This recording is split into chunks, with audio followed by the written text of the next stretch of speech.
পৃথিবীতে সবচেয়ে বড় প্রাণী কে? পৃথিবীতে এমন কোন প্রাণী আছে যার একটি জীবের ওজন একটি হাতির সমান এবং যার হৃদয় একটি ছোট গাড়ির আকারের? হ্যাঁ, আমি বলছি নীল তিমির কথা, পৃথিবীর সবচেয়ে বড় প্রাণী সম্পর্কে। আজকের এই ভিডিওতে আমরা জানব নীল তিমির বিস্ময়কর জীবন, তাদের আকার, খাদ্যাভ্যাস এবং অবিশ্বাস্য জীবনযাত্রার কথা। আসুন ডুব দিই এই মহাসাগরীয় রাজ্যের গভীরে। নীল তিমি হল বেলিন প্রজাতির তিমি, যা স্তন্যপায়ী প্রাণীদের মধ্যে আকারে সবচেয়ে বড়। একটি পূর্ণবয়স্ক নীল তিমির দৈর্ঘ্য ৮০ থেকে ১০০ ফুট পর্যন্ত হতে পারে এবং ওজন প্রায় ২০০ টন। এটি এত বড় যে এর জিহ্বার ওজন প্রায় ২.৭ টন এবং হৃদয় প্রায় ১৮০ কেজি। এমনকি এদের শিরার মধ্য দিয়ে একজন মানুষ সাঁতার কাটতে পারে। নীল তিমি মূলত মহাসাগরের গভীরে বাস করে, তবে শীতল এবং উষ্ণ অঞ্চলে তাদের উপস্থিতি দেখা যায়। ভারত মহাসাগর থেকে শুরু করে আটলান্টিক মহাসাগর পর্যন্ত নীল তিমির দেখা মেলে। তবে আজকাল জলবায়ু পরিবর্তন এবং শিকারির কারণে তাদের সংখ্যা দ্রুত হ্রাস পাচ্ছে। একটি নীল তিমি প্রতিদিন প্রায় ৪০ মিলিয়ন krill খায়। krill হল ছোট ছোট সামুদ্রিক প্রাণী যা নীল তিমির প্রধান খাদ্য। এরা একবার মুখ খুললে প্রায় ৯০ টন পানি এবং krill একসাথে গিলে ফেলে। এই বিশাল প্রাণীটি কেবলমাত্র মাইক্রোস্কোপিক প্রাণী খেয়ে বেঁচে থাকে, যা শুনতে আশ্চর্যজনক। নীল তিমি প্রতিদিন প্রায় ৩৬,০০০ কেজি krill খায়।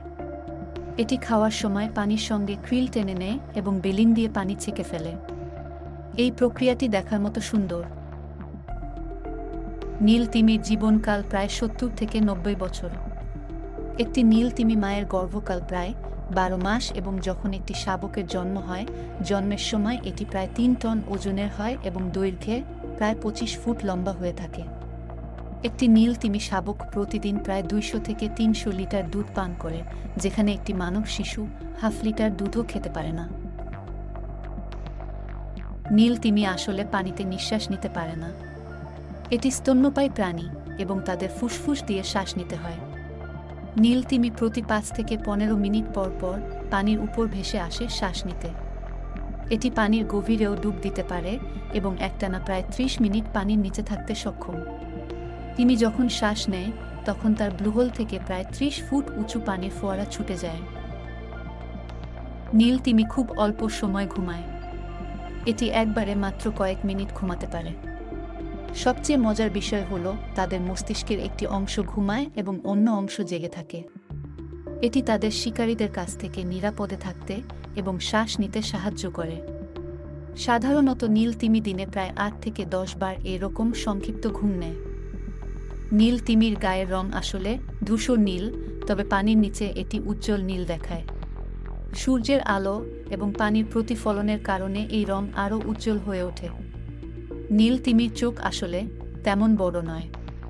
এটি প্রায় একটি আঙ্গুর বা গ্রেপ ফ্রুটের আকারের। কিন্তু এই ছোট চোখ দিয়েই তারা গভীর সমুদ্রের অন্ধকারে দারুণভাবে দেখতে পারে। নীল তিমি পৃথিবীর সবচেয়ে জোরে শব্দ তৈরি করতে সক্ষম প্রাণীদের মধ্যে একটি।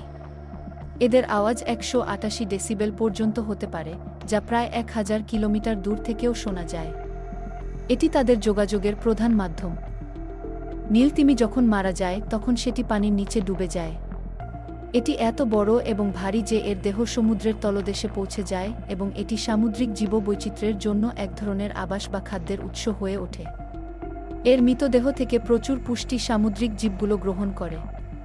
বিজ্ঞানীরা একে ওয়েল ফল বলে অভিহিত করেন। একসময় নীল তিমি শিকার করা হতো তেল এবং মাংসের জন্য। তবে আজ তাদের সংরক্ষণের জন্য বিভিন্ন আন্তর্জাতিক আইন প্রণীত হয়েছে। যদিও জলবায়ু পরিবর্তন এবং প্লাস্টিক দূষণ তাদের জন্য বড় হুমকি। নীল তিমি আমাদের পৃথিবীর প্রাকৃতিক বিস্ময়ের একটি নিদর্শন। তাদের অস্তিত্ব কেবল আমাদের সমুদ্রের নয়, পুরো পৃথিবীর জন্যই অপরিহার্য। আসুন আমরা তাদের রক্ষা করি এবং আমাদের পরিবেশকে ভালোবাসি। ভিডিওটি ভালো লাগলে লাইক দিন, শেয়ার করুন এবং এমন আরও তথ্যবহুল ভিডিওর জন্য চ্যানেলটি সাবস্ক্রাইব করুন। ধন্যবাদ।